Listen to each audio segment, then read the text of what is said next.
Hello, this is Anudeep, a second year medical student. May I know your details, please? I'm Anudeep, 22 years old. Okay. Do you have any kind of chest pain No, or any kind of shortness of breath no, or any kind of nocturnal dyspnea? no. Okay. Today I'm going to examine your heart, which includes palpating and also feeling the pulses in your neck and heart. This causes a little bit of discomfort. Will that be okay with you? Yeah, okay. Okay, we're gonna start in a couple of minutes. Okay. And now it's time for assessing internal jugular pulsations.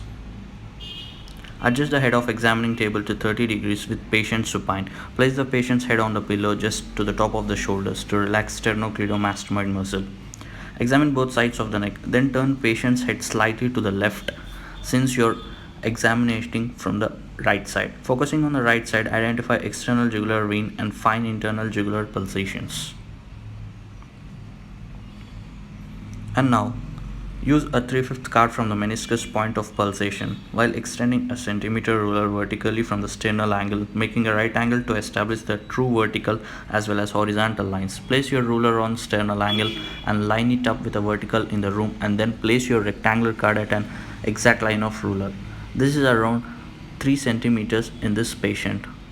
So we can say that by this we can clearly determine the jugular venous pressure. And now inspect and palpate both right and left carotid arteries. Place your index and middle fingers or thumb on right carotid artery in the lower third neck. And also repeat the same for the other side as well. And now ask the patient to hold his breath and listen carefully by using diaphragm of stethoscope. Ask the patient to hold his breath for a second so that breath sounds do not obscure the sound of turbulent. And now listen for the bruit, a wheezing murmur-like sound often heard from the atherosclerosis. You should listen over bruits over carotid arteries in the middle age or older adults, or if you suspect any kind of cerebrovascular disease.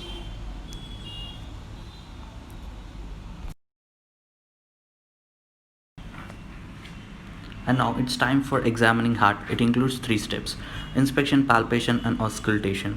Begin it with an inspection. Stand at the patient's right side, having the patient remain supine with the upper body raised to 30 degrees.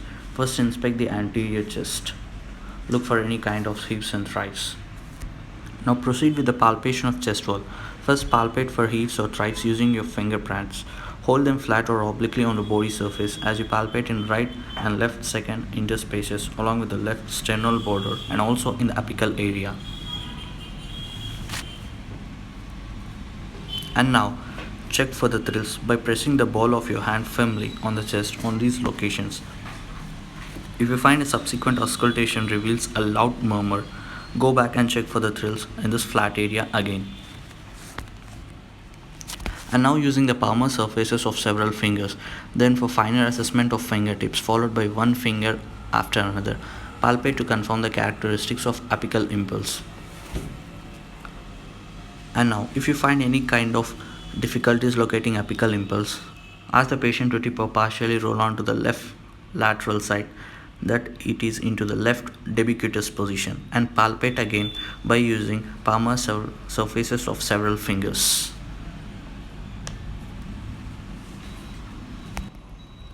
And now measure the diameter of the impulse in centimeters for the amplitude of the apical impulse. It is usually small and feel like a gentle tap.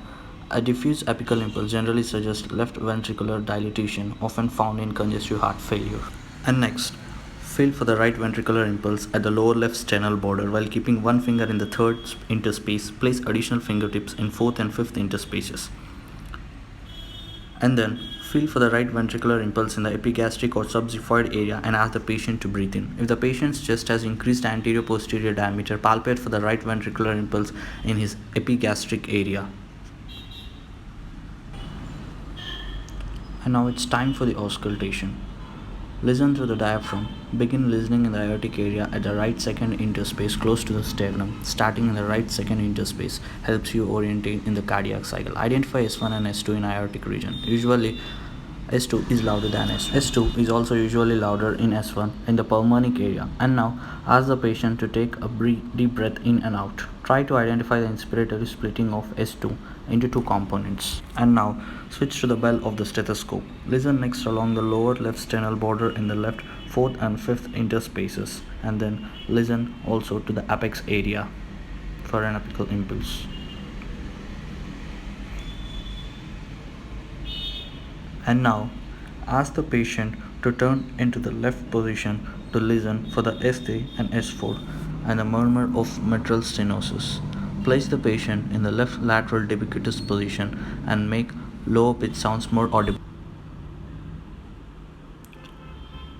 Palpating carotid pulse as you listen can help you with timing. First, decide if you're hearing a systolic murmur falling between S1 and S2 and coinciding with a carotid upstroke, a diastolic murmur falling between S2 and S1, falling before or after the carotid upstroke.